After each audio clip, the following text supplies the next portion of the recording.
Olha, fico muito feliz e contente de ver a disposição, dos irmãos, todos esses jovens, fazendo especiais, os adultos com o coral, e podendo ouvir e desfrutar de tudo isso. É muito bom, é maravilhoso. As pessoas que não têm Cristo, quando elas querem desfrutar de algo assim, elas precisam pagar. E nós temos isso tudo de forma gratuita, porque Cristo já pagou. Amém.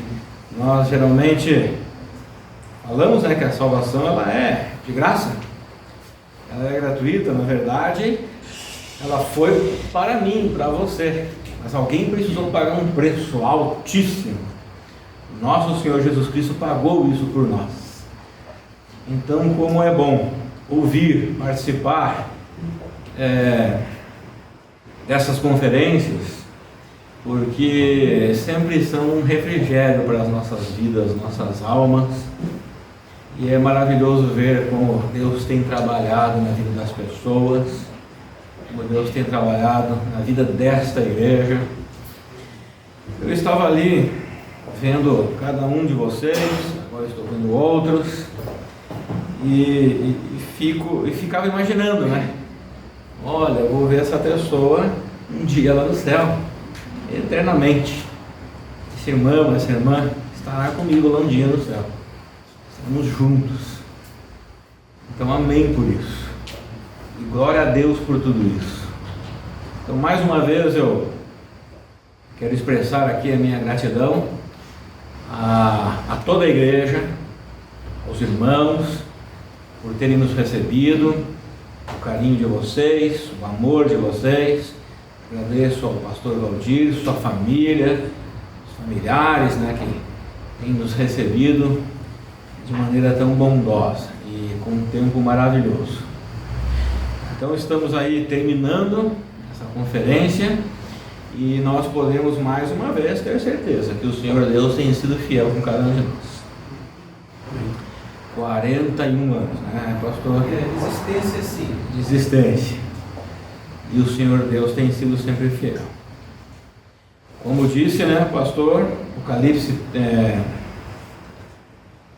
o versículo de Apocalipse lá que foi lido, seja fiel até a morte.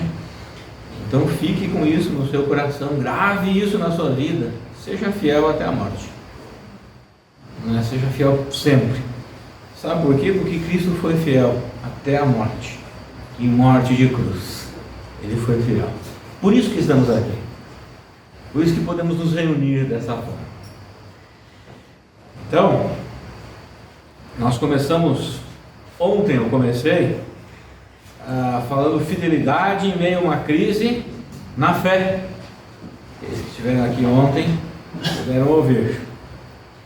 E nós vimos a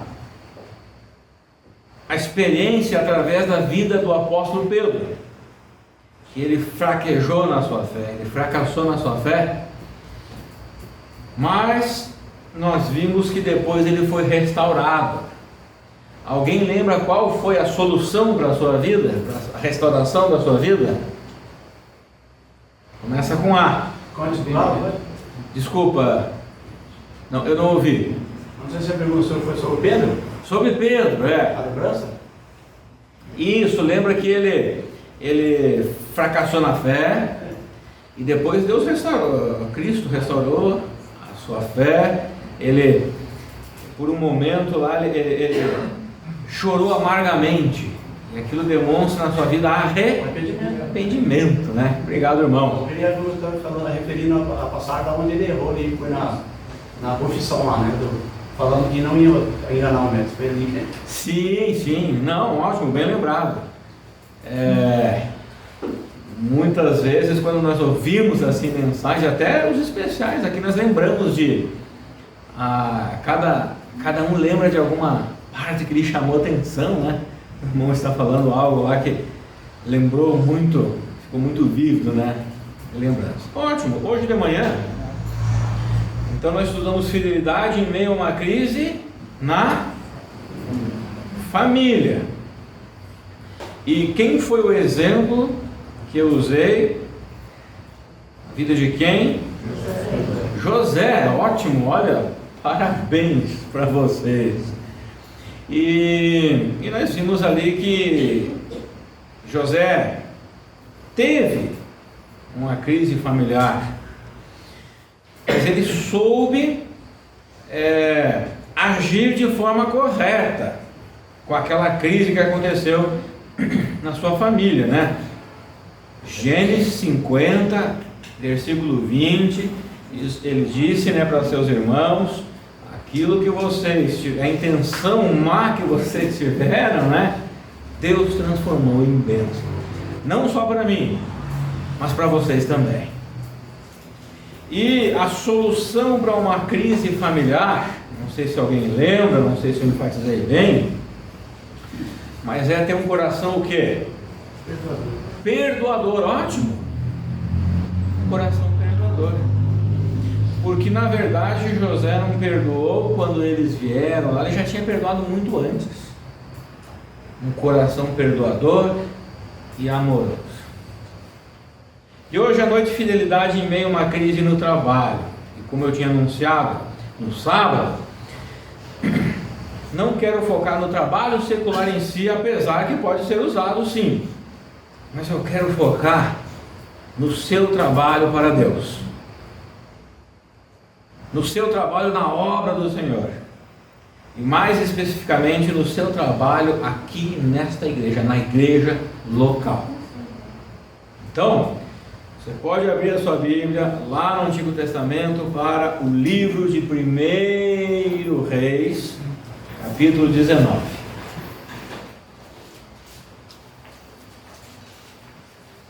E eu vou falando, a minha garganta vai ficando seca, e o pastor Valdir sempre tem abastecido a minha garrafinha.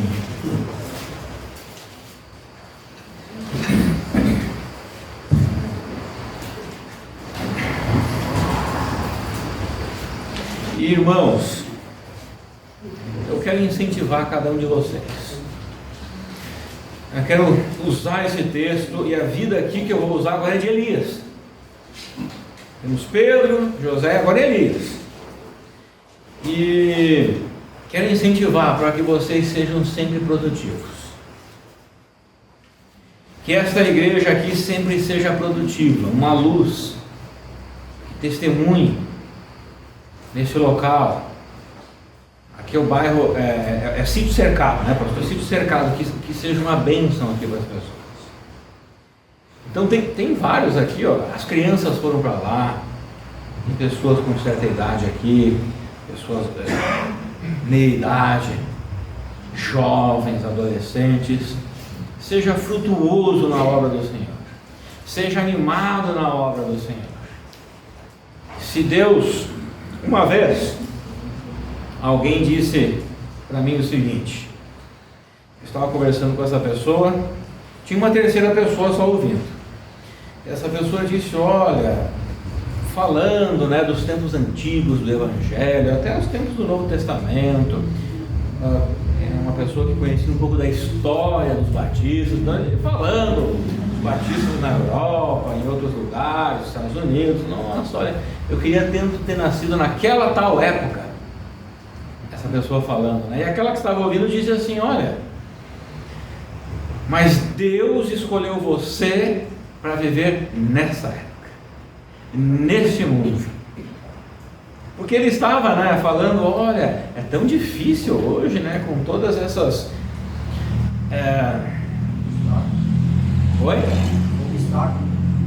obstáculos e tantas coisas que vêm acontecendo no mundo de hoje, né? E vocês que têm os seus filhos nas escolas sabem como que tem sido difícil também. Tem um jovenzinho lá na igreja que ele sempre vem: pastor, eu tenho sofrido isso lá na escola, eu tenho sofrido aquilo, perseguição. Fica firme, irmão. E ele tem ficado, graças a Deus. Esses dias ele estava com vontade de pegar alguém no pescoço lá, né? Ele disse: não pegue, ore com aquela pessoa, fique firme, aguenta firme. Então ele estava dizendo: eu queria viver tanto naquela época, Não agora, né? O irmão falou dos obstáculos. Só que aquele outro terceiro irmão disse: mas Deus escolheu você para viver nessa época, e Ele dá graça para que você testemunhe nessa época, seja lá na escola, seja lá no trabalho, seja lá na faculdade, seja onde for, seja a idade que você tenha. Deus escolheu você para viver nesse bairro e para você ser membro desta igreja. Vou tomar um pouquinho d'água aqui. Então, o que eu quero dizer com isso é: seja fiel nesta igreja, seja fiel na família que você está, seja fiel neste bairro, seja fiel lá naquele trabalho, seja fiel lá naquela escola, naquela faculdade. Amém? Faremos a leitura então de 1 Reis, capítulo 19. Eu acho que eu já falei o capítulo, né? Vamos ler do 1 até o 18. E eu vou pedir a sua ajuda, como nós fizemos hoje de manhã. Lerei o 1 e peço que os irmãos estejam lendo até o 18, tá? E entre um irmão e o outro, não dê muito, não fique pensando muito, leia mesmo, tá? Se acontecer de um ler por cima do outro, alguém com certeza vai ceder e o outro vai continuar, e assim nós chegamos até o 18. Então, o rei Acabe contou a sua esposa Jezabel tudo o que realizara Elias e como passara ao fio da espada todos os profetas de Baal. Então Jezabel mandou um mensageiro a Elias, a dizer-lhe: assim me façam os deuses que ouvem tanto, se de certo amanhã a estas horas não fizer tua vida como a de eles, como a de um deles. Vendo por perigo, levantou-se e para salvar sua vida se foi e veio a Berseba, que está em Judá, e deixou ali seu criado. E ele se foi ao deserto, caminhando um dia, e veio e se assentou debaixo de um vinho, e pediu em seu ânimo a morte, e disse: já basta, ó Senhor, toma agora minha vida, pois não sou melhor do que meus pais. Então-se e dormiu debaixo do vinho. E eis que um anjo o tocou e disse: levanta-te e come. E olhou, e eis que sua cabeceira estava um pão cozido sobre as brasas e uma botija de água. Comeu e bebeu e tornou a deitar. Voltou segunda vez o anjo do Senhor, tocou-lhes e disse: levanta-te e come, porque o caminho lhe será sobre modo longo. Levantou-se, pois, e comeu e bebeu, e com a força daquela comida caminhou 40 dias e 40 noites até Horebe, o monte de Deus. Ali entrou numa caverna onde passou a noite. Eis que veio a palavra do Senhor dizendo: que fazeis aqui, Elias? Ele respondeu: tenho sido zeloso pelo Senhor, Deus dos exércitos, porque os filhos de Israel deixaram a tua aliança, derribaram os teus altares e mataram os teus profetas à espada. E eu fiquei só e procuram tirar minha vida. Disse-lhe Deus: sai e põe-te neste monte perante o Senhor. Eis que passava o Senhor em grande e forte vento, fendia os montes e despedaçava as penhas diante do Senhor. Porém o Senhor não estava no vento. Depois do vento um terremoto, mas o Senhor não estava no terremoto. E após o terremoto, o fogo mais e fogo, mas o Senhor não estava no fogo. E após o fogo, um difícil, agradável e dedicado. Ouvindo Elias, removeu o rosto do seu manto, saindo por se entrar da caverna. Eis que lhe veio uma voz e lhe disse: que fazes aqui, Elias? E ele disse: eu tenho sido em extremo zeloso pelo Senhor Deus dos exércitos, porque os filhos de Israel deixaram o teu conselho, derribaram os teus altares e mataram os teus profetas à espada. E só eu fiquei, e busco a minha vida para me atirar. Disse-lhe o Senhor: vai, volta o teu caminho para o deserto de Damasco, e em chegando lá, unge a Azael, rei sobre a Síria. Também a Jeú, filho de Nissi, ungirás rei de Israel, E também Eliseu, filho de Safate, de Abel Meola, ungirás profeta em teu lugar. E há de ser que eu quis escapar da espada de Azael, matá-lo-á Jeú. E eu quis escapar da espada de Jeú, matá-lo-á Eliseu. Também eu quis ficar em Israel 7.000, todos os joelhos que se não dobraram a Baal, e toda a boca que me não Obrigado pela sua leitura, vocês leem muito bem, bem animados, viu? Olha, ótimo, parabéns. Vamos orar mais uma vez. Pai, obrigado por essa igreja, obrigado por esses irmãos, obrigado pela vida do seu pastor nessa igreja, sua família, seu Valdir. Obrigado por cada irmão que tem se empenhado em viver uma vida santa, tem se empenhado na tua obra, Pai, no trabalho aqui da igreja, nesse bairro. Peço que o Senhor abençoe a vida de cada um mais uma vez com a tua santa palavra. Em nome de Jesus que eu oro. Amém. Elias era um servo de Deus e ele trabalhava muito em prol da obra. No capítulo 18, se você quiser depois, essa história é muito conhecida, né? Muitos irmãos aqui conhecem essa história. E se você ainda não conhece, o capítulo 18 mostra, nós podemos observar naquele capítulo que Elias passou por um grande desafio com os profetas de Baal, um deus falso que era adorado, né, pelas pessoas daquela região. E esse deus tinha os seus profetas. E Elias passou grande dificuldade. Teve um desafio muito grande, uma prova muito grande.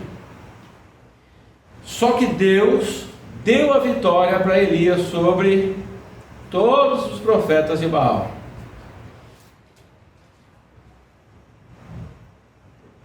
Quando Elias venceu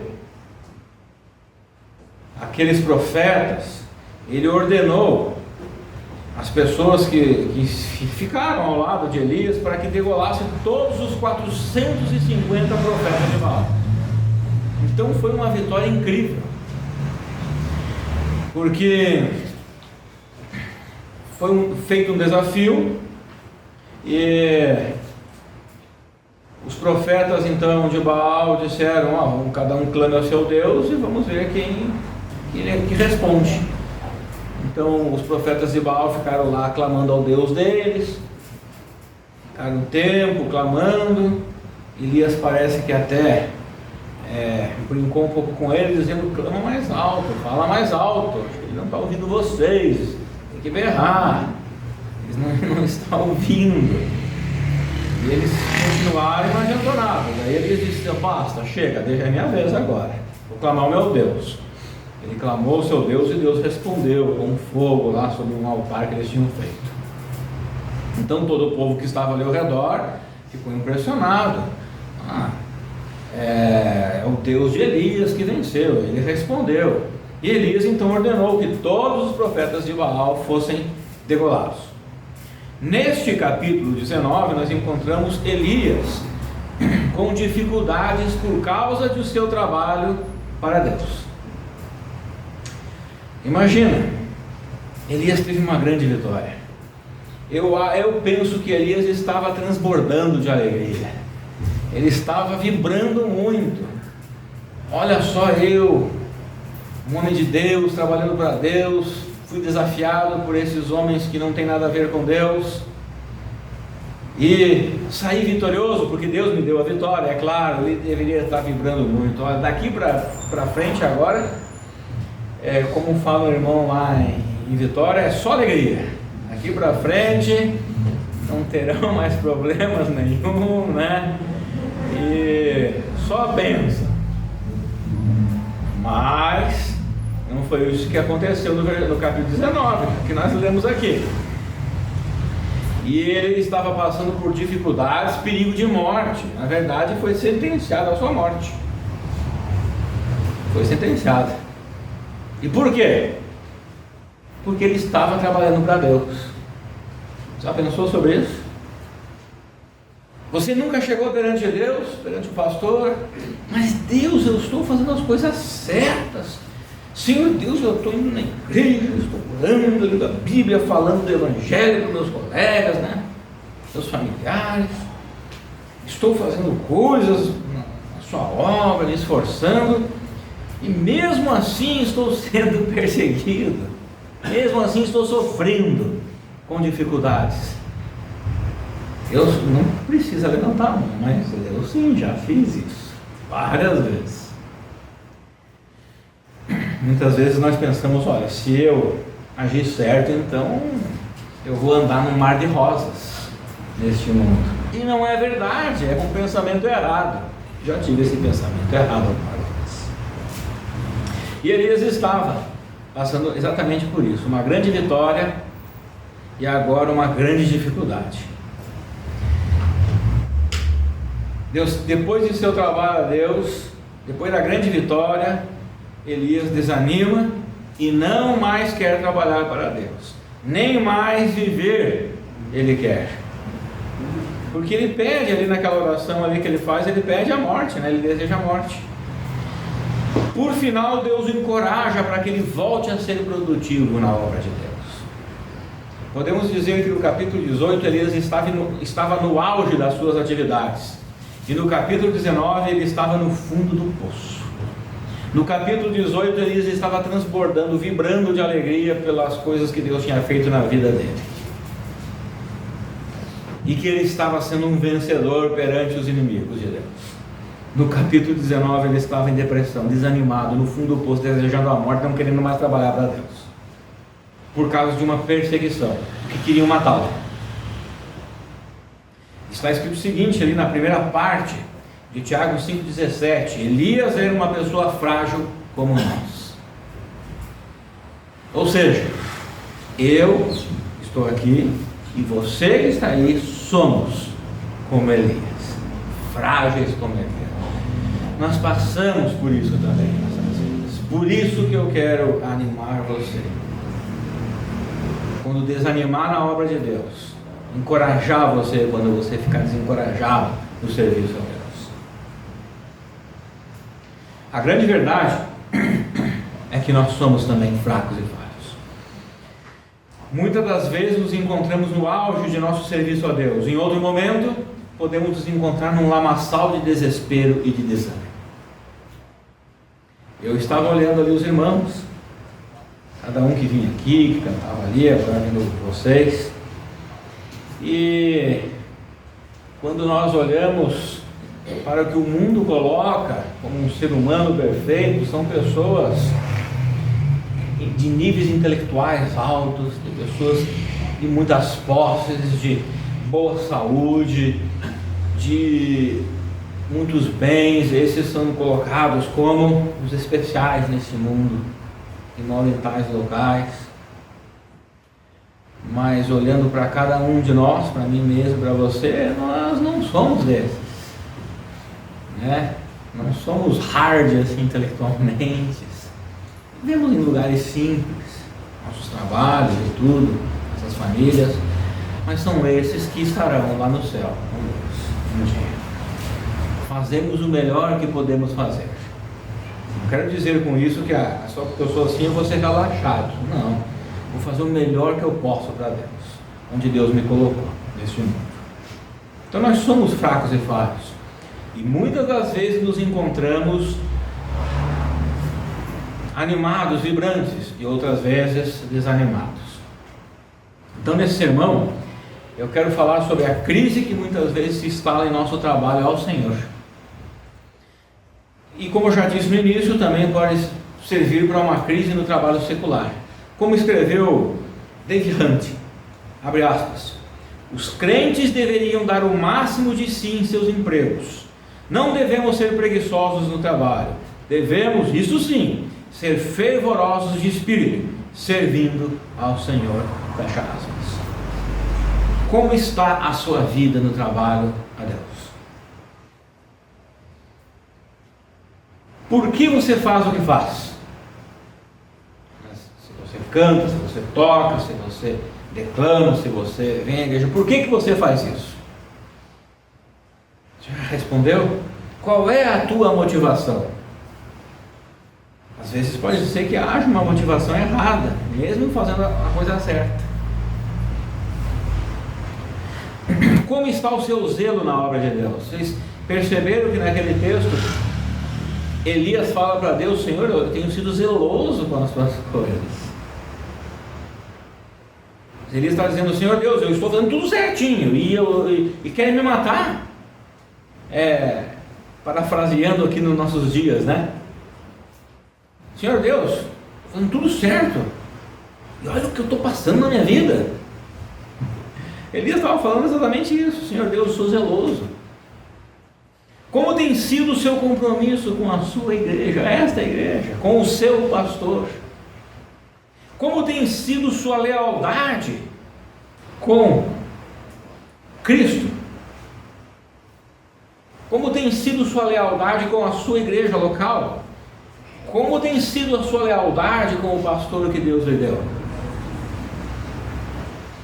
Você é um homem leal? Você é uma mulher leal? Muito sério isso. Ninguém quer ser desleal. É feio ser desleal. É horrível. É falta de caráter ser desleal. Você está enfrentando uma crise em sua vida com respeito a ser produtivo na obra de Deus ou ser produtivo na igreja? O Senhor Deus sempre nos encoraja para sermos produtivos na sua obra. E podemos aprender com os sucessos e com as derrotas do profeta Elias. Podemos nos preparar para o que pode nos acontecer depois das vitórias que Deus nos dá. Podemos nos preparar para as provações que vêm depois dos triunfos. Como escreveu Wiersbe, precisamos nos humilhar diante do Senhor e nos preparar para as provas que costumam vir depois das vitórias. Muitas vezes, como pastor, estou apenas há 4 anos no ministério, e algumas vezes já passei por grandes dificuldades e fiquei pensando: bom, Senhor Deus, agora passei pela prova, está tranquilo e tudo, agora não é mais nada, né? E vem um rolo compressor, maior do que o rolo compressorzinho de antes. Vem um rolo compressor, um big rolo compressor. Eu estou chamando assim agora, né? Little, né? Pequeno rolo compressor, médio, tantas toneladas, e assim vai. Mas Deus tem dado a sua graça para que continuamos firmes, fiéis, laboriosos, produtivos na sua obra. Então a primeira coisa que eu quero ver é a dificuldade. Versículos de 1 a 3, então o rei Acabe contou a sua esposa Jezabel. A esposa do rei Acabe, a Jezabel, era uma mulher terrível, inimiga de Deus, inimiga de Elias. Então, lembra que Elias ele conseguiu vencer os profetas de Baal e degolou todos eles. E o rei Acabe falou para sua esposa: Jezabel, seguinte, o profeta Elias lá, o profeta de Deus, fez isso. Versículo 2: diante disso, olha como ficou Jezabel. Ela mandou ao mensageiro Elias com o seguinte recado: que os deuses me façam sofrer as piores desgraças, se até amanhã, a esta hora, eu não fizer com a tua vida o que tu fizeste com os profetas. Olha que mulher danadinha. Elias, ela mandou uma mensagem. Ela poderia ter pego Elias de surpresa, não é verdade? Não vou falar nada, vou lá pegar ele. Mas ela não queria fazer isso, ela queria envergonhar o Deus de Elias, da mesma forma que ele envergonhou o Deus dela. Então ela mandou a mensagem antes. Disse: ó, que as piores desgraças aconteçam comigo se eu não fizer isso contigo que você fez com os profetas. Essa mulher, Deus mandou desgraça sobre desgraça sobre a sua vida. Versículo 3: o mensageiro então chega lá com aquela motinha amarela, né, buzinando feito um louco. É assim, né, que os correios fazem na nossa casa, né? Eles chegam lá e buzinam, fazem um griteiro, não esperam muito, né? Se você não aparecer logo, você tem que sair na corrida, senão, ó, ele vai embora. Então chegou lá o mensageiro, chamou ele e deu a mensagem para Elias. Versículo 3. Assim que Elias recebeu esse aviso, o que Elias fez? Estufou o peito. Deus me deu a vitória sobre 450 profetas dessa mulher ali, da esposa do rei. Imagina que eu vou agora me encolher para esse aviso. Foi isso, né? Você leu lá o versículo 3. Fugiu para salvar a própria vida. Chegando a Berseba, que pertence a Judá, deixou ali o seu servo. Ele chegou a deixar o seu servo, deixou tudo para trás. Ó, parece, às vezes ouvimos, né? Isso não acontece com ninguém aqui, né? Aqueles que estão começando aí, né, a vida de namoro, depois o noivado, depois o casamento, né? O homem tem que ser aquele que protege, né, a esposa. Ele não corre, não deve correr, né? Ele, se aconteceu uma coisa, ele dá a vida, ele fica na frente. Mas nós ouvimos muitas vezes que ele pega a moça e coloca na frente dele, né? Coisa horrorosa isso, né? Horrível. Não, ele vai na frente. O que vai acontecer comigo eu não sei, mas eu vou proteger ela, né? Então parece que Elias aqui deixou o seu servo para trás, foi-se embora, fugiu com medo da própria vida. Agora imagina a euforia de Elias na sua vitória contra os falsos profetas, que a esposa do rei tanto, né, apreciava, né, esses falsos profetas, e agora ele estava preocupado, tendo que fugir por causa de uma ameaça de morte. O rei Acabe conta tudo a sua esposa, né? Ele vai lá, esposa, Elias fez isso e aquilo com os teus queridos profetas. E Jezabel fica furiosa e promete matar o profeta de Deus. O versículo 3, em outra tradução, mostra que Elias estava com medo. Ele fugiu temendo pela sua vida. Provavelmente Elias esperava que Jezabel e o rei Acabe, né, se arrependessem. Mais Jezabel, porque era ela lá que mandava em tudo, né? Depois de Deus ter demonstrado, né, o seu poder, ele pensava, agora sim, agora o rei e a esposa dele vão se arrepender. Mas não aconteceu nada disso. Ela ficou com mais raiva ainda, com ódio. O orgulho dela não deixou se arrepender. Não foi isso que aconteceu. Não aconteceu o esperado por Elias. Jezabel fica furiosa, com muita raiva, e promete acabar com a vida dele. Muitas vezes passamos pelas mesmas dificuldades de Elias. Estamos trabalhando para Deus, fazendo tudo certinho.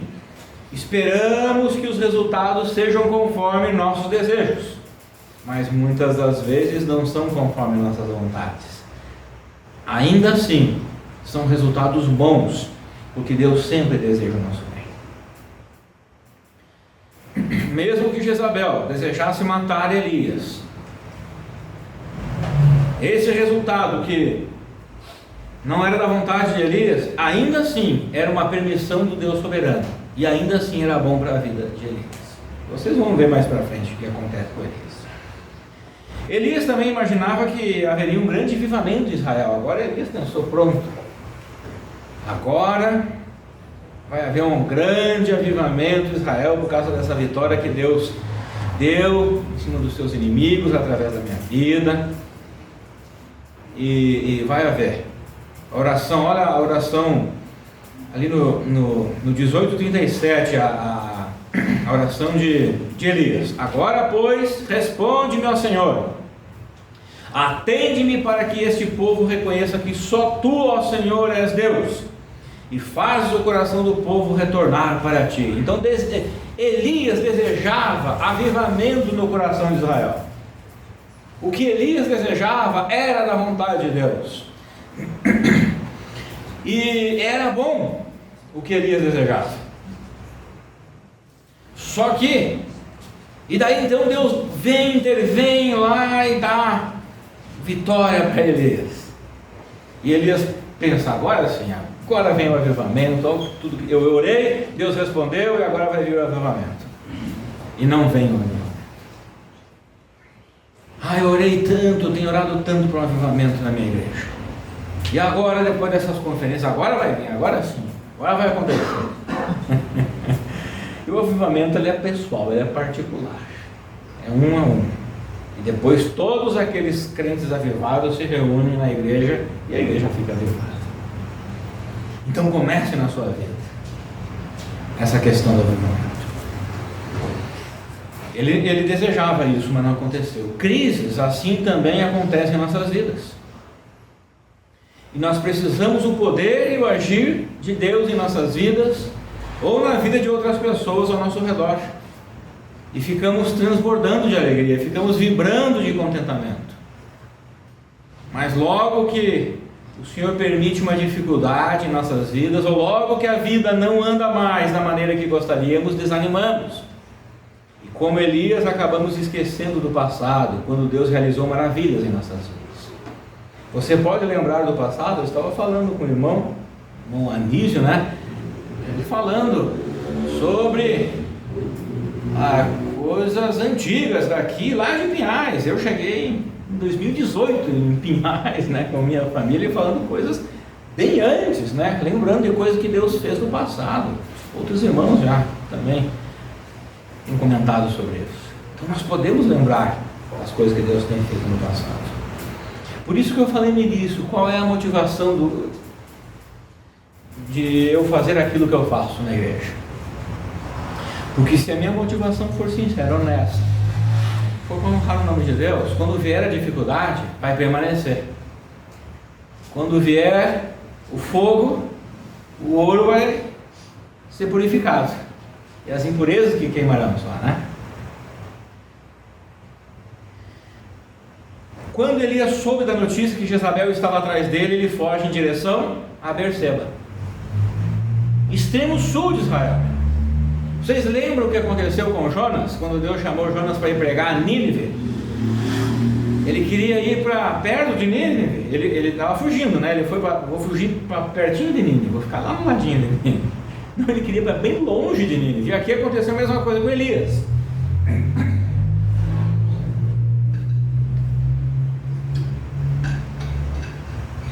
Quando Elias desanimou e não quis mais trabalhar com Deus, eu vou ir para bem longe daqui. E foi para o sul de Israel, bem longe, ele estava indo para bem longe. Isso provavelmente mostra que ele havia jogado a toalha. Conhece essa expressão, né? Estou jogando a toalha, desistindo. Desistindo do ministério que Deus havia confiado a ele. Ouça o que Elias disse a Deus no final do versículo 4. Agora basta, ó Senhor, retira minha vida, pois não sou melhor que meus pais. Olha o que Elias chega para ele dizer: Senhor, basta, chega. Senhor Deus, eu não quero mais ser pastor, está difícil, não quero mais ser missionário. Senhor Deus, eu não quero mais naquela igreja lá, eu não quero mais cantar, não quero mais ler a Bíblia, basta, Senhor Deus, não quero mais isso. Tira minha vida, Deus, leva daqui. Eu não sou melhor do que outros aí. E não é isso que Deus deseja, que sejamos melhores. Deus deseja que nós sejamos fiéis. Basta. São palavras de uma pessoa fracassada, de uma pessoa desesperançosa, desesperada, desanimada, desencorajada e depressiva. Senhor, eu não sou melhor daqueles que vieram antes de mim tentando livrar Israel da idolatria. Lembra? Aquele homem, eu queria viver naquela época, está difícil esta época. Só que Deus escolheu cada um de nós vivemos nesta época. Lembrarmos do que Deus fez com pessoas que vieram antes de nós. com irmãos que já passaram por essa igreja e foram fiéis, com pastores e missionários que já passaram por essa igreja e foram fiéis. Não precisa ser melhor que eles. Seja o que Deus quer que você seja agora, fiel a Ele, nesta época do ano. Lembrando da graça de Deus sobre a vida desta igreja no passado. A dificuldade de Elias o levou ao desânimo. Versículos 4 a 8. Quanto a ele, fez pelo deserto a caminhada de um dia e foi sentar-se debaixo de um pé de gesta, ou de zimbro, como em outra tradução. É uma planta parecida com uma vassoura. Alguém já varreu com aquelas vassouras antigas? Meu pai, ele gostava de fazer, ele pegava lá, cortava e fazia uma vassoura de um certo arbusto, né? E eu, quando era criança, eu varria com aquela, mas ficava olhando para aquela vassoura. Eu lembrava daqueles filmes, né, que tinha aquelas bruxas, né? Eu queria uma vassoura do mercado, de plástico, de PVC, né? Algo moderno, né? Mas não, usa essa aqui, tá de graça ali, não paguei nada para pegar ali. Então, Elias, ele anda, né, um dia pelo deserto. Nós temos muitos exemplos na Bíblia pelo deserto. Moisés, José, o próprio Cristo. Agora Elias, tudo no deserto. Então, ele andou pelo deserto, sentou-se lá debaixo de um zimbro, uma espécie de arbusto, e ali orou pedindo para si a morte, dizendo: agora basta, ó Senhor, retira de minha vida, não sou melhor que os meus pais, os antepassados. Deitou-se e dormiu ali mesmo, no deserto, debaixo de um arbusto, um zimbro, não é algo tão grande. Ele estava muito cansado, desanimado e depressivo. Ele dormiu ali. Mas um anjo o tocou e disse: levanta-te e alimenta-te. Então ele abriu os olhos, olhou ao redor e eis que ali junto à sua cabeceira havia um pão quente que fora assado sobre pedras em brasa e uma vasilha com água fresca.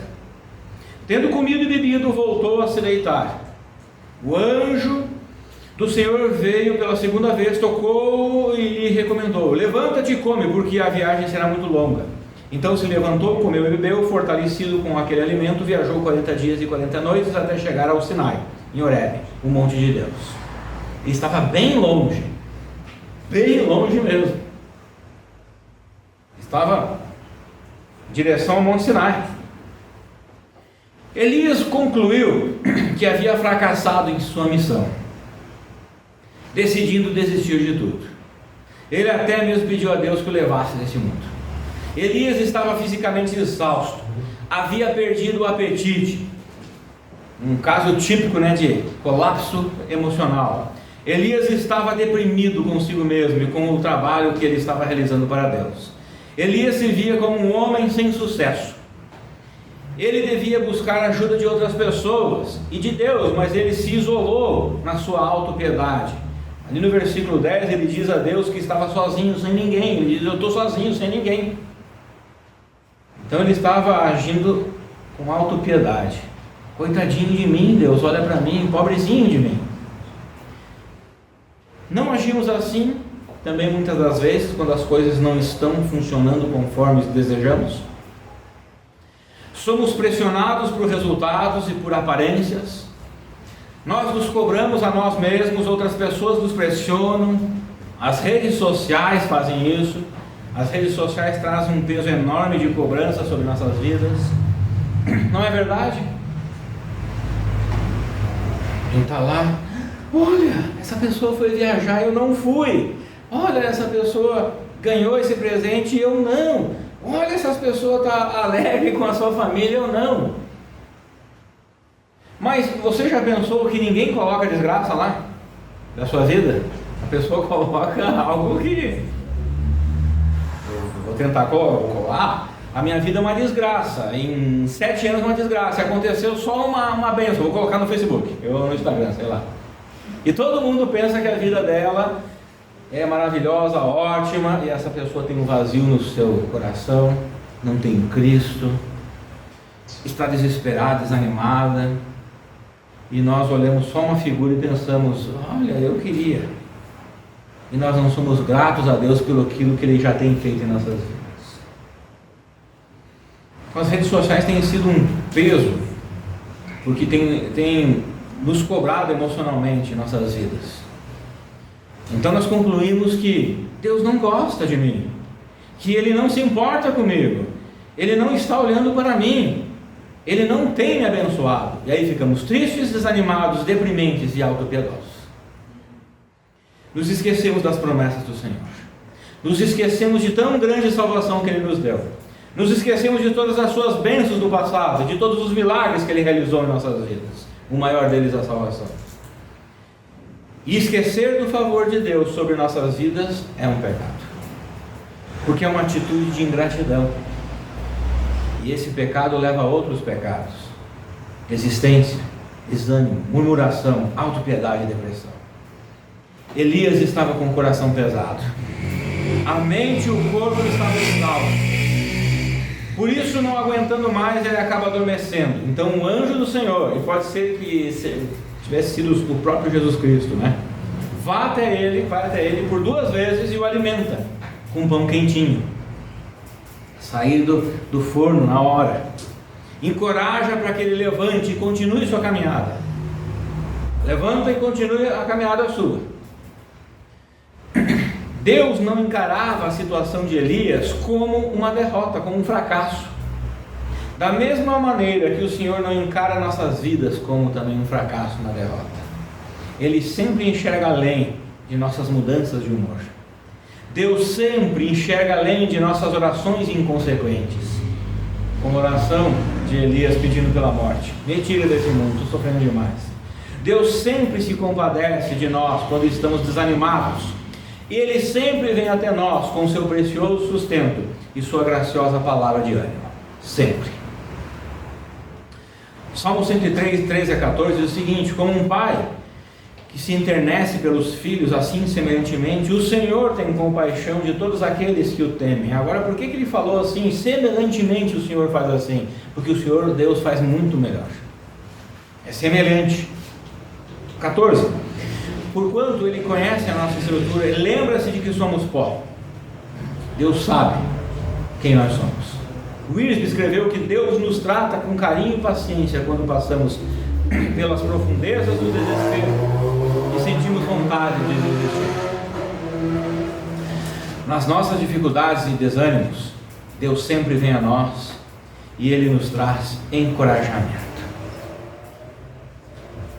Então vocês viram? O primeiro, nós vimos ali, nós aprendemos com a dificuldade de Elias. Elias não respondeu de forma correta. Hoje de manhã nós vimos que veio dificuldade na vida de José e ele respondeu de forma correta. Elias não respondeu de forma correta. O que aconteceu? Depois da dificuldade, desânimo, né? Quem que falou alguma coisa? Fugiu. Ele fugiu, por causa do desânimo, né? Estava desanimado e fugiu.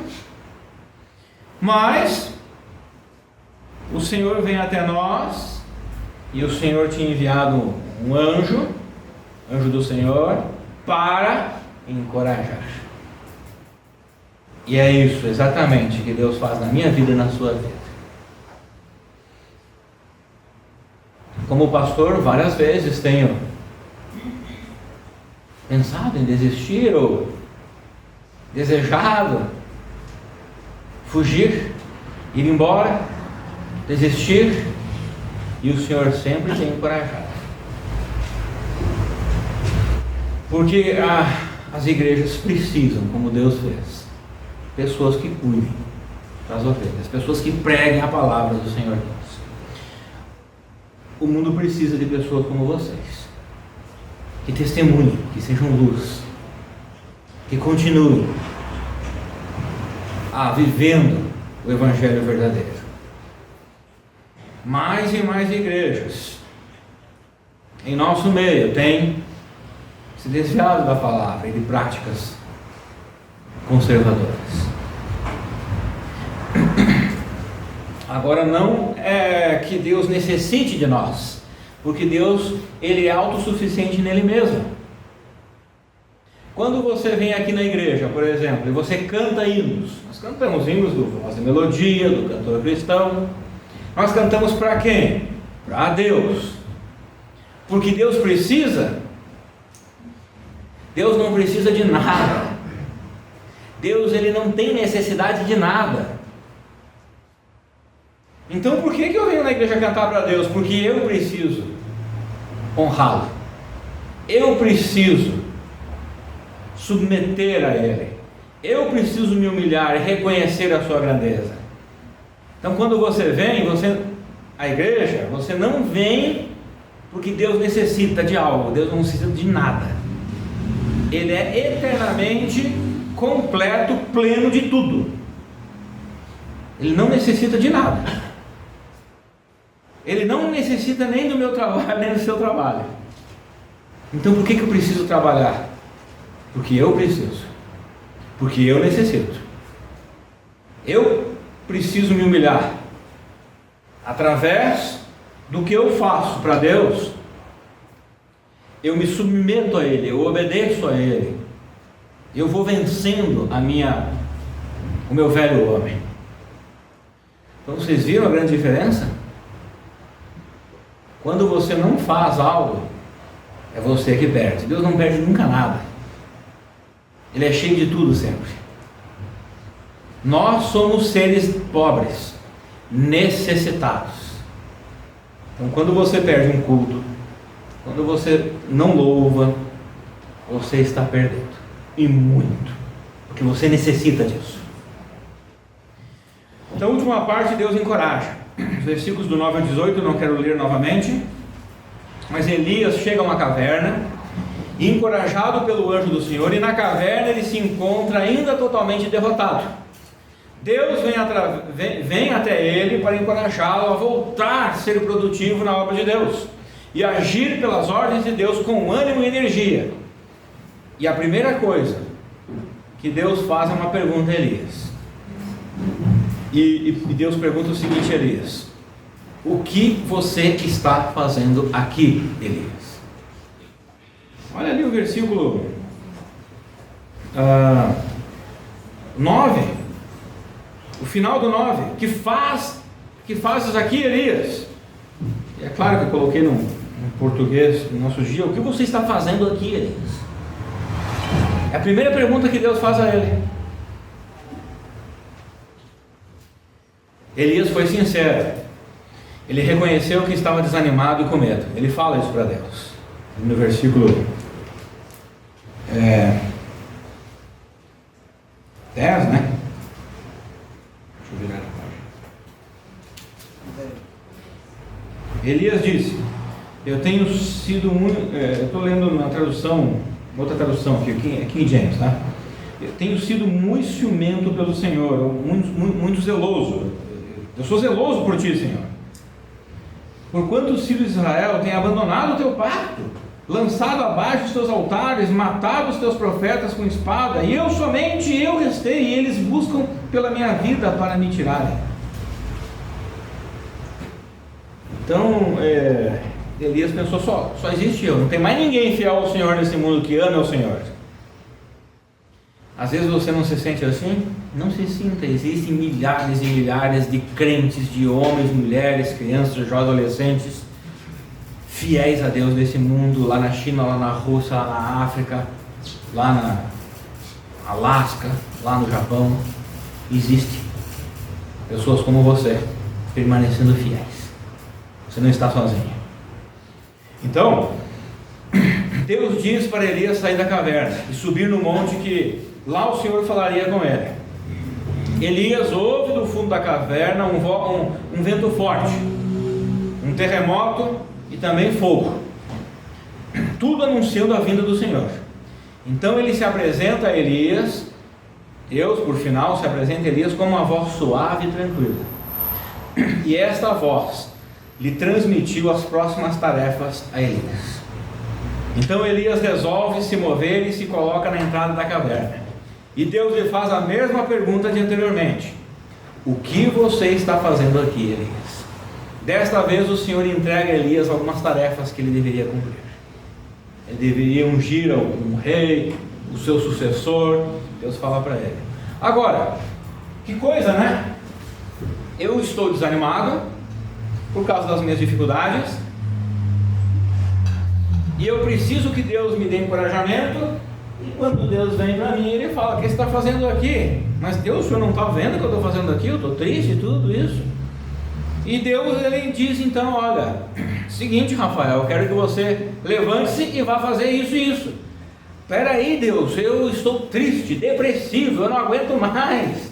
E o Senhor diz para eu levantar e continuar trabalhando com o Senhor. Esse era o encorajamento que o Senhor estava dando a Elias.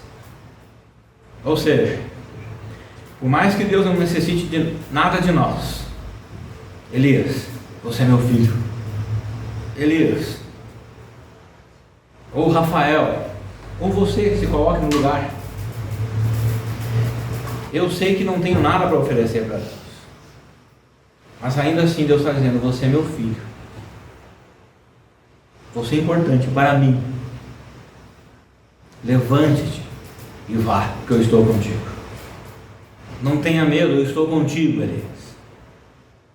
Continue a jornada, trabalhando e fazendo. Era isso que Deus estava falando para Elias. Não era simplesmente: levanta e vá. Deus não estava sendo mal educado com ele, estúpido. Não, ele veio com uma voz tranquila. Ele disse: olha, levanta-te e vá, que você é meu filho amado. Elias estava decidido em renunciar ao seu chamado, e até mesmo em renunciar à vida. Ele não havia obtido sucesso em seu trabalho para Deus, se encontrava em crise. Então Deus o encoraja, o fortalece para continuar a jornada, para continuar sendo laborioso na obra do Senhor, para continuar sendo produtivo para o Senhor.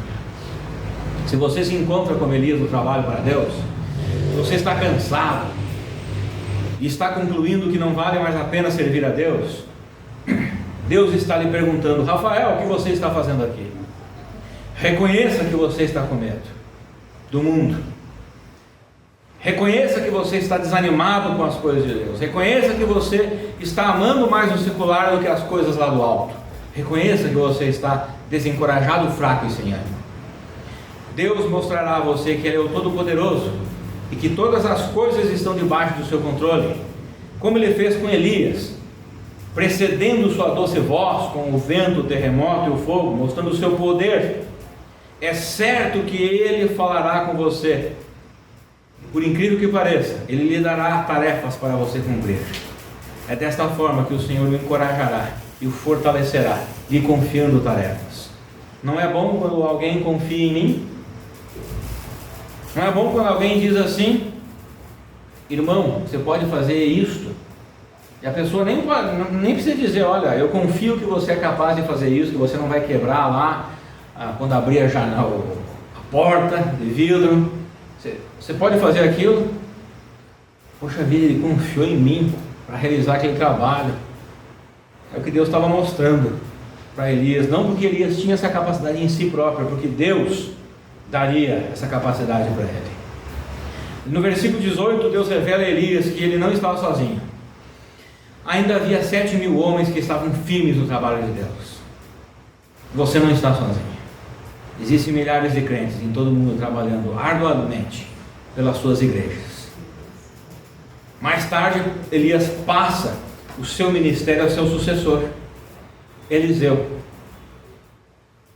Trabalhe de tal maneira que você possa deixar sucessores para a sua igreja local. Lembre-se das dificuldades. Elas aparecem depois de bênçãos, e elas podem nos levar a desanimar no nosso serviço a Deus. Podem nos levar a desanimar com a nossa igreja local. Mas o Senhor sempre está disposto a nos animar, nos fortalecer e nos encorajar. Não estamos sozinhos no arado. Deus tem nos dado mais e mais tarefas. Nós precisamos deixar um legado para nossos sucessores, porque o Senhor sempre nos encoraja para sermos produtivos em sua obra, para sermos laboriosos em sua obra. Então o Senhor está dizendo: meu filho, minha filha, o que está fazendo aí? Levante-se, eu tenho mais coisas para você fazer. Amém?